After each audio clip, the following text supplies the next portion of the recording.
Goeiedag, good day, fellow South Africans and citizens of the world.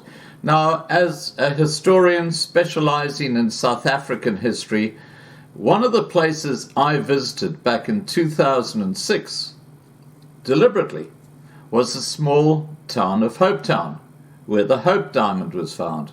That was the first diamond, and it was a beauty. It was a big diamond that was found that caused the rush to go and basically dig up the big hole of Kimberley, or what has become the big hole of Kimberley. But even back then, in the mid-1800s, they had enough nous to know that diamonds are harder than glass, so diamonds can scratch glass. Quartz can't. Quartz is not as strong as a diamond, but diamonds can. I'm going to show you some photos that I took when I visited Hopetown with a bit of a overlay voice so you can understand what's going on. Let's listen to that. Now, most people traveling along the N12 towards Kimberley would have no idea that when they pass through the small town of Hopetown, that they're actually going through one of the most historic towns in South Africa. Hopetown is named after the Hope Diamond, which was discovered there in the 1870s.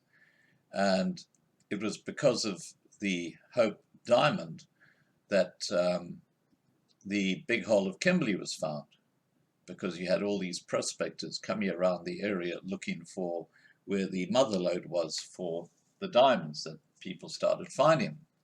Now, the reason I'm talking about Hopetown is because if you go to Hopetown, or if you pass through Hopetown and you stop at the old building, which is dated 1854, the Noordkaap Landboudienst building, if you stop in there and have a look, you will see this plaque on, or this frame on the side of the wall as you walk in. And it says at the top, and I'll just increase the size so you can see that, Die Eerste Diamant in Hopetown. Now you can see all these little black circles around the glass frame, and the reason the circles are there is because this piece of glass, according to folklore, is the original piece of glass that was used to scratch with the Hope Diamond. And you can see if you go further down in the picture, there's some more scratches that you can see, etc., etc. Now, the reason I'm bringing this to your attention is because the easiest way to actually see if a stone that looks like a diamond is a diamond is just to see if it scratches glass, because a diamond is harder than glass. Quartz is not. It's that simple. Regarding the situation in KwaZulu-Natal, which we're covering in this video, all they had to do to check whether those quartz stones, which they turned out to be, were diamonds, was to try and scratch a bit of glass with it. It's that simple. And there's the Noordkaap Landboudienst building. If you ever do go through Hopetown, pop in there. There's the front door. Just here on the inside, you'll actually see that frame with the glass and the scratches on it, which, as I said, by folklore are the scratchings done, which identified the first diamond ever found in South Africa. Now, about a week ago, there were reports that there was great excitement in one of the areas near Ladysmith called Kwashlati Village, because they thought they had discovered diamonds.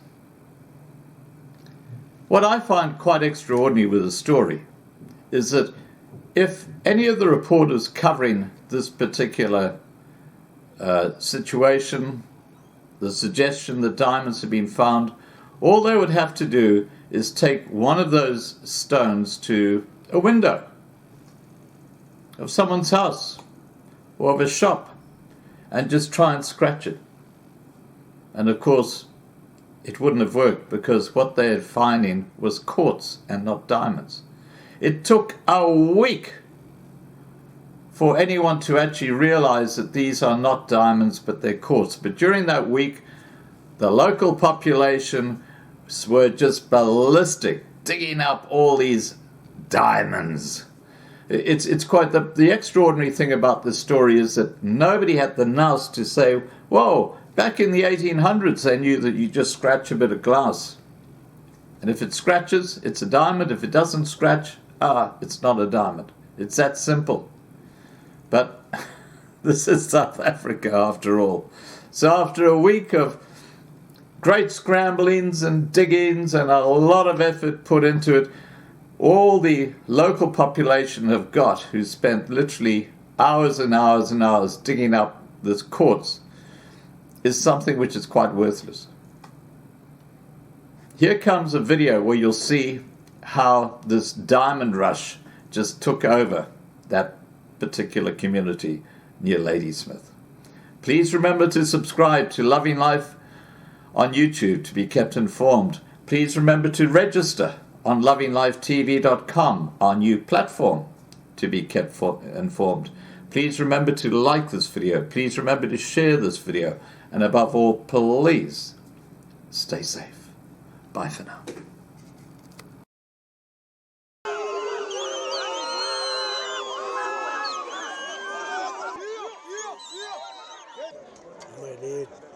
Claro, bueno.